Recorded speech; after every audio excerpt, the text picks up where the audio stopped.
نائب وزیر اعظم اور وزیر خارجہ اسحاق ڈار صاحب انہوں نے کل میڈیا سے گفتگو کی اور انہوں نے اپنی گفتگو میں کہا کہ جی نواز شریف کی عمران خان سے ملاقات کی خبروں کو انہوں نے افواہیں قرار دیا ہے۔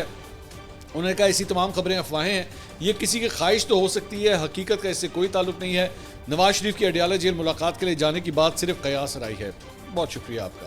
آپ کے بھائی نے سب سے پہلے آپ کو کہا تھا کہ یہ فیک خبر ہے، جس کو کچھ اینکروں نے بڑا بڑھا چڑھا کے پیش کیا تھا۔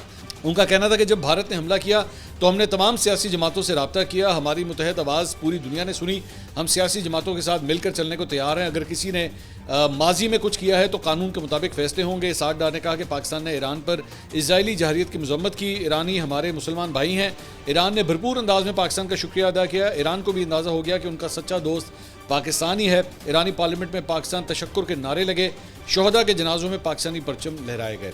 تو یہ اسحاق ڈار صاحب کی جانب سے بیان آیا۔ اور دوسری جانب